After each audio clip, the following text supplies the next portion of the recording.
I'm Matt McClure, and this is Currents.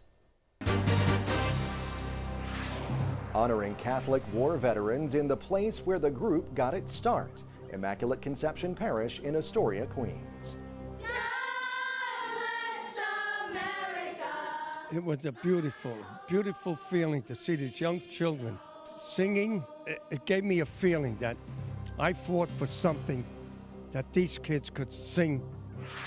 Plus, Bishop DiMarzio stops by to talk about why veterans are so important to the country and the church.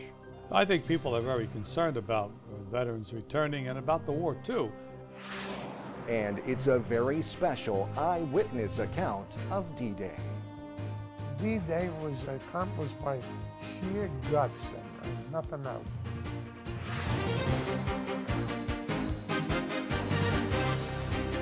Well, good evening. Thanks for joining us on this special edition of Currents as we celebrate Veterans Day and honor the men and women who've served this country in the armed forces. And we start off with a look at what is the symbol of this great nation.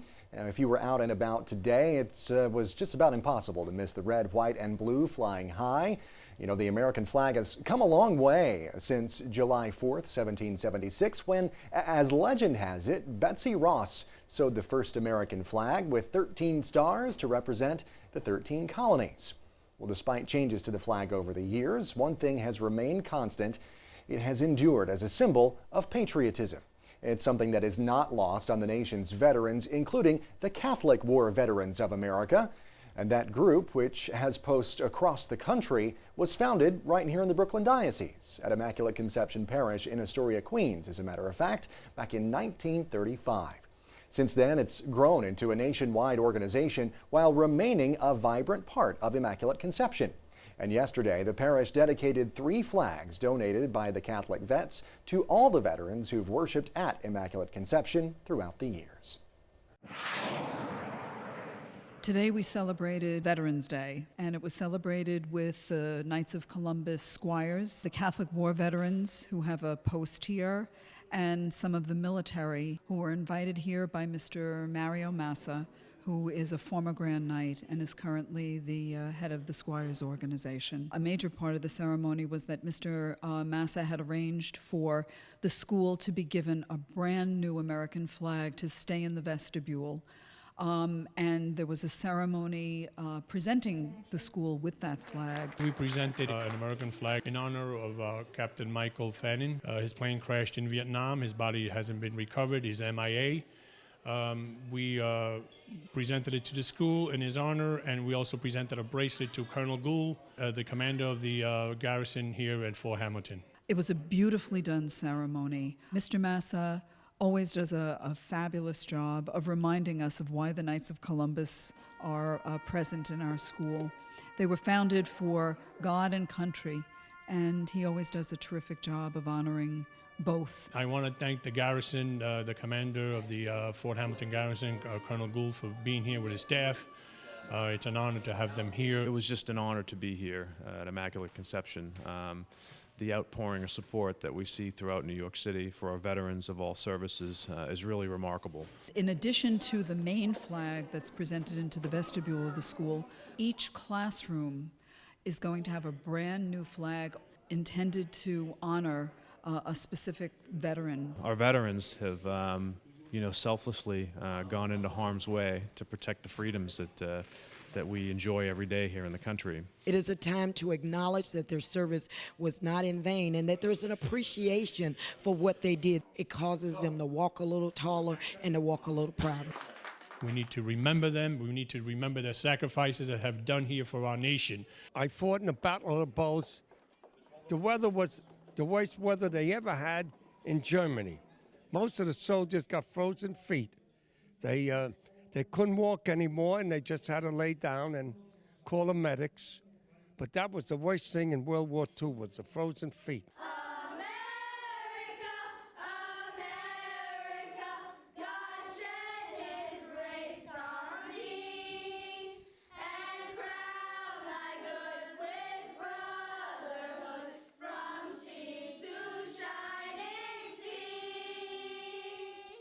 It was a beautiful, beautiful feeling to see these young children singing. It gave me a feeling that I fought for something, that these kids could sing the national anthem. It's history. We study it in books, and by having this ceremony here today, history came alive.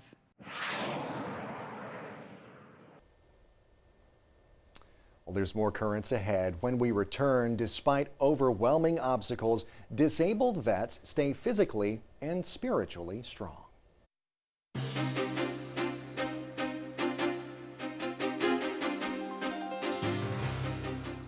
Welcome back to this special edition of Currents as we salute the men and women who have served our country in the military. I'm Matt McClure. War can take its toll mentally, emotionally, and of course, physically. You know, soldiers literally sacrifice themselves for the freedoms that all of us enjoy. And with our forces still fighting in Iraq, Afghanistan, and elsewhere, the number of disabled veterans is on the rise. But although life may have changed for these brave men and women, it has not ended. And a special program in our nation's capital is allowing many disabled vets to keep active and healthy. Make you guys proud of me. Good to go. Being a veteran means a lot to me because of the veterans that put their life on the line before me. They call us World War II veterans the greatest generation. And I feel as the greatest generation, we did something for our country that'll never be forgotten. This is me in the water, and I plan to conquer it this morning. We started the Capital Adaptive Rowing Program to bring the sport of rowing to athletes with disabilities. I do think the veterans come in with a unique perspective that makes them ready-made competitors in the adaptive rowing world. Just like anybody else, I can do what anyone else do, but I do it differently. There's no limits placed upon me. I was medically retired from the Army, and I had surgery done on my spinal cord. I had a thoracic laminectomy, which did not go very well. It made me an incomplete paraplegic. I'm Julius Fleischman, and I'm a World War II veteran, and I'm legally blind. How old are you, Julius? 89. I love the challenge of being able to get out and to participate, because not being able to see anything and all you're doing is rowing, you're concentrating on your rowing, and I find it very peaceful. Rowing takes discipline. It takes a lot of discipline. And in the military, you do things over and over until you get it right. Well, that's a lot with rowing. The more you do it, the better you are at it. There are times when the waves are kind of rough out there, but you use your experience that you've gained, your discipline, until things are smoothed out, and it's a lot like life. This is my boat. You know, you go through a rough period and then things level out, and you keep going in a positive direction. All right, good luck, guys. I don't have an impairment. I don't have a disability. All I have is an inconvenience. And I feel as though I can do whatever the sighted world can do. Just takes me a little longer, and I have to be just a little careful. I tell anyone that is in the military and have a disability to not give up. Don't feel sorry for yourself. I look forward to just getting out there on the water because I'm in it to win it. I love the sport.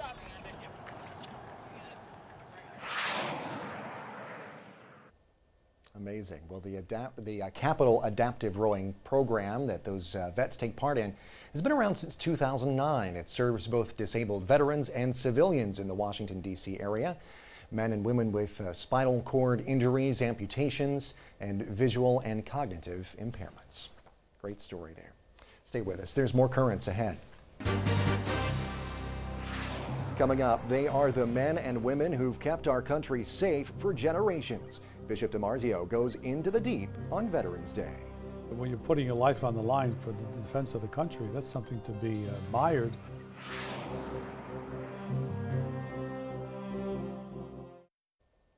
Welcome back. With people occupying Wall Street and now taking their message to Washington and other parts of the world, the economy, wealth distribution, and jobs, of course, are certainly at the front of many Americans' minds. But have the country's military operations and the brave men and women who volunteer and risk their lives for the country taken a back seat? We continue tonight with our salute to those putting themselves in harm's way on behalf of all Americans on this Veterans Day. And I recently had a chance to talk with Brooklyn's own Bishop Nicholas DiMarzio about veterans, America's current military operations, and just exactly what war is. Here is this week's Into the Deep. Bishop DiMarzio, thanks for being here. Oh, it's good to be here. Really appreciate it very much. Veterans Day, and while, you know, people are saying this time around, we look at polls and things, and people say that really the wars that we're involved in, which have kind of been high on people's priority list in years past, have sort of taken a back seat to jobs and the economy as far as important issues in the upcoming election. You know, do you feel like people are maybe recognizing and talking more about the sacrifice of people, even with that being the trend, talking more about the sacrifice of people since we have more and more veterans coming home from overseas now? Yeah. I think people are very concerned about veterans returning and about the war too. The economic situation maybe has overshadowed it to a point, but many people really want the war stopped and are concerned about people coming home, that they don't have very much opportunity right now because of the economic situation. So I hear a lot of concern about that. Sure. And why is it important for us as a nation and for Catholics as well, even to recognize the sacrifice that veterans make? Well, obviously, when you're putting your life on the line for the defense of the country, that's something to be admired and to be prized. At the same time, we hope that the world becomes a place where there is peace, and that armies are there for you know, really extreme emergencies, to keep the peace and not to make war. And we've done, I know, several pieces here on currents over the past, you know, 2.5 years that we've been doing this, about you know, whether or not our military actions overseas in several venues are just actions, whether it's a just war in different locations, or whether you know, war is sometimes a necessary evil. How do you see things involving our military right now? Well, clearly war is an evil. Necessary evil is another question. When we look at the situation today, it's complex, hard to define the whole thing. It's preventing, hopefully, terrorism, but the terrible toll it's taken on the people of Iraq, for example, where now it's really still unstable, and as we leave, we don't know what's going to happen. Violence in any way usually begets violence, unfortunately. You can't stop violence with violence. There has to be some other means of finding peace. And I think this is showing it to us that there needs to be more than just peacekeeping. There has to be peacemaking. And, you know, I was going to actually ask next, you know, how does the Catholic Church sort of balance that that message of peace, but with the same time the recognition of those who fight for the country? Well, clearly the Church understands morally that self-defense is a acceptable moral principle. No one, I think, would argue with that. When is it be able to be used is a question of prudential judgment in the circumstances. And again, the thrust must be for seeking peace. It's not to find peace through war. That doesn't happen. All right. Well, you know, a lot of people might not know this little known fact. I don't know, pop quiz time about the bishop here, but you actually made it pretty far in the Boy Scouts. Yes. Did you ever consider maybe even taking those survival skills and going into the military at any point? I wasn't ever drawn to the military. I always wanted to be a priest, but recognized that the Boy Scouts are not a paramilitary organization. Right. They're basically teaching discipline and good character to young people who need it. And I thought that was important, and I really enjoyed it. I was a leader in the Boy Scouts, and I thought it was a very good training ground for young people, especially the boys in the Boy Scouts, as well as the girls of the Girl Scouts. Yeah, it's like, you know, the knife and the multi-tool or whatever that you learn to use, and, There are a and lot the of knots different that you learn to tie and all that. Different than like an AK-47. Yeah, know? that's not, right. Not exactly the same thing. That's right. Quickly here before we wrap up, anything special going on in the diocese as far as recognizing veterans?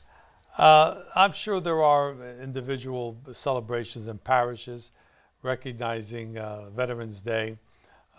And last year we were able to get some of the people together who were returning at that time. This year I don't know if there's anything specifically planned. Okay, well we'll of course keep everyone abreast of all that's going on here in the diocese as far as Veterans Day and everything like that. And Bishop DiMarzio, thanks for coming in and being with us. Appreciate it very much.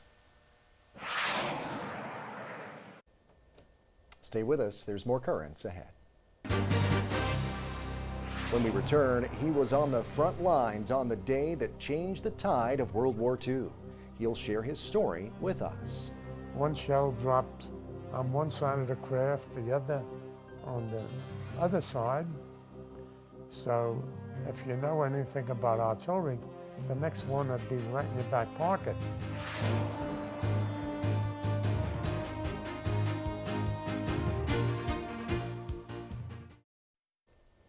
Finally tonight, mentioned the date June 6th, and the first thing that will probably come to mind for many Americans, especially those of the greatest generation, is the year 1944, and the day Allied forces landed at Normandy, France.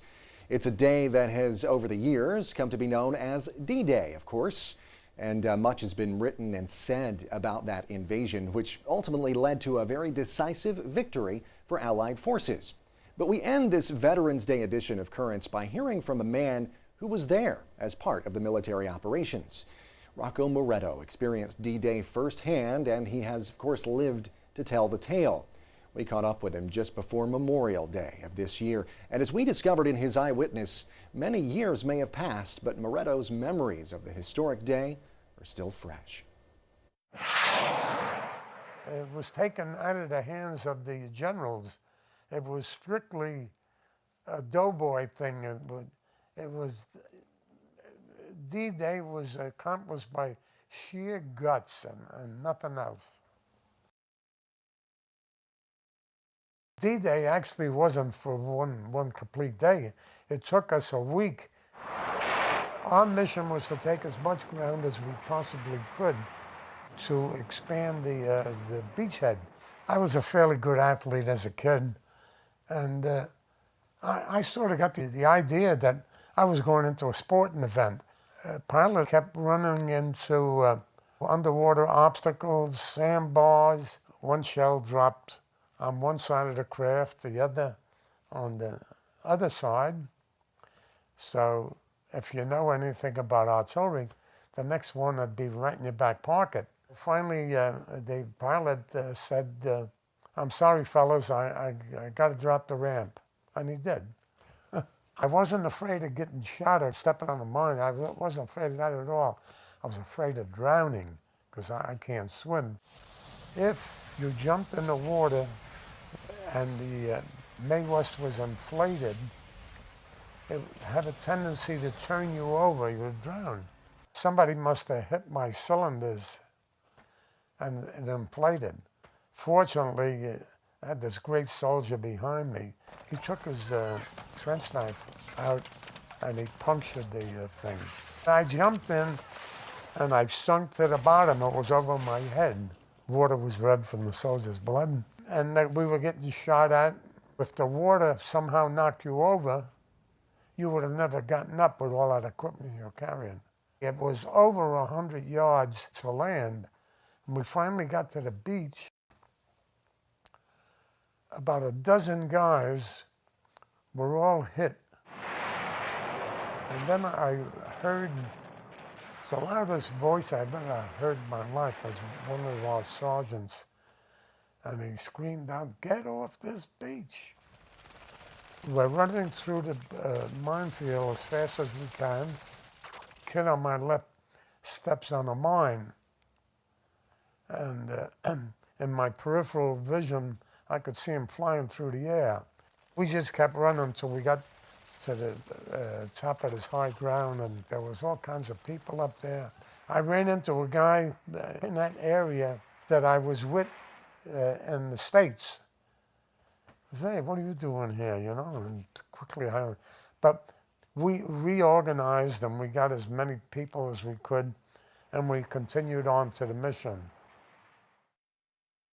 There wasn't a moment that I wasn't afraid, but anytime I got into a tough spot and I had the ability to say a prayer, I always said a prayer, but always for my family, never for myself. I never wanted to ask anything for myself. There hasn't been one day in my life since World War II that I haven't thought of a buddy, a best buddy, an incident. So people that want to start these wars should think twice before they get involved in a war.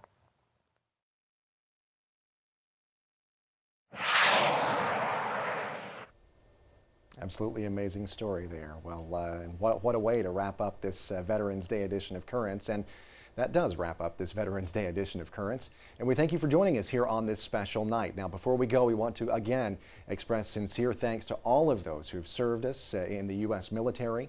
And we want to continue to keep you and those currently fighting for this country in our prayers as well. We want you to know that.